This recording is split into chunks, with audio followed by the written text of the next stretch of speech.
I just want to talk about discipline and hard work. And one of the people I look up to is David Goggins.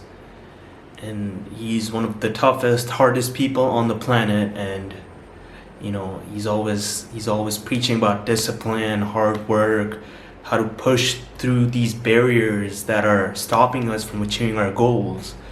But I've come to realize that the field that David Goggins pushes his boundaries is very I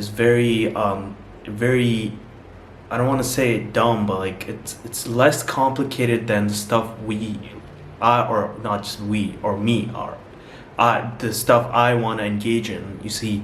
David Goggins is an ultra marathon runner, and his dedication, his hard work is just pushing through and running, right? Running is a very simple task. It's not like coding, which is what I'm trying to do, which is what I'm trying to translate from David Goggins, you know? You can't just push through studying new material. Like it's the more complex a subject gets, the harder it becomes to just push through, just brute force through the subject. Do you understand what I'm saying? Running is very simple. You just keep pushing, It's just keep running non-stop. It's very simple. It's effort, right? We've been hardwired through millions of years of evolution to do physical activity. Our ancestors used to run ultra marathons, used to run kilometers over kilometers, and it's simple. It's just keep running, keep your legs moving, do not stop no matter how tired you get. It's a very simple form of discipline, and it cannot be translated into, let's say, coding, which is what I'm trying to do now. I'm trying to become a self-taught developer, and it's very difficult to just keep pushing. Like if you cannot understand core concepts, if you cannot deep learn, which is what like to call it, deep learning, where you're completely understanding the subject, you can't just force yourself to understand that. Do you understand what I'm saying? You can't just force yourself to understand deep concepts, deep subjects, where you have to actually use your mental energy, your critical thinking, your problem solving ability does not work on brute force, which is what I'm finding difficult. Like, you just can't force yourself to critically think. It depends on multiple factors like interests. Interest is the main factor that determines if you can critically think in a subject.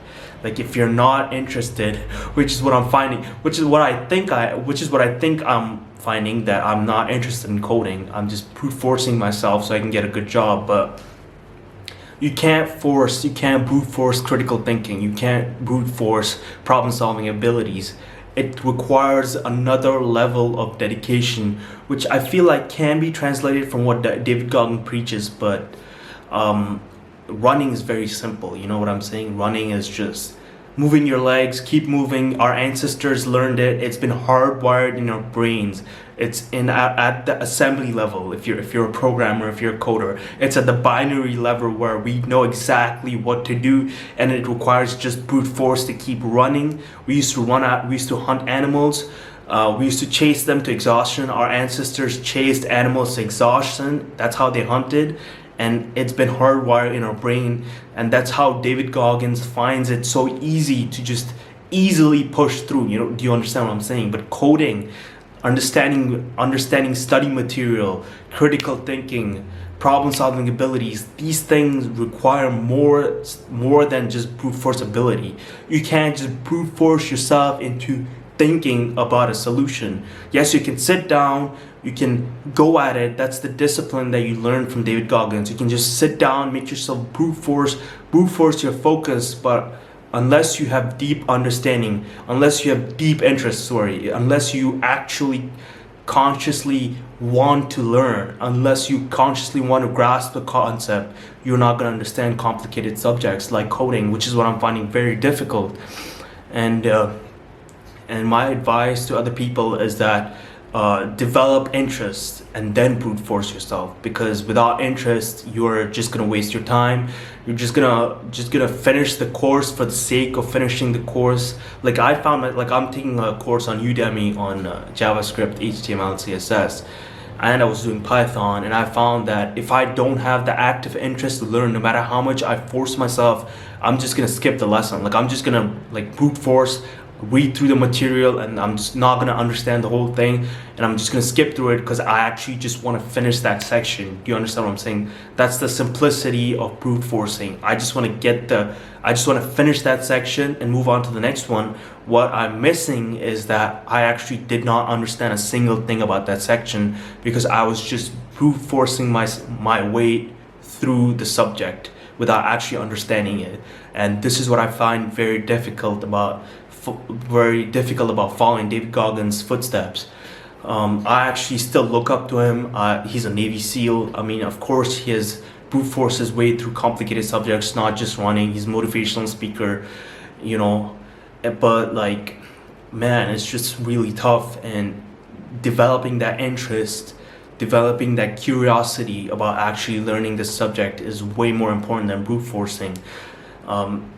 An hour of deep learning is way more beneficial than 8 hours of just skipping sections. You know what I'm saying? Just 8 hours of reading through the material without actually understanding it. And I urge everybody to develop a curious mind, not brute force learning, not brute force skill, but actually develop a curious mind through discipline. Apply David Goggins' brute force into actually making yourself interested in that subject, curious in that subject, and then try to brute force it. Because without curiosity, without interest, you're not going to grasp complicated subjects, complicated concepts. And that's what I found through applying David Goggins' methods.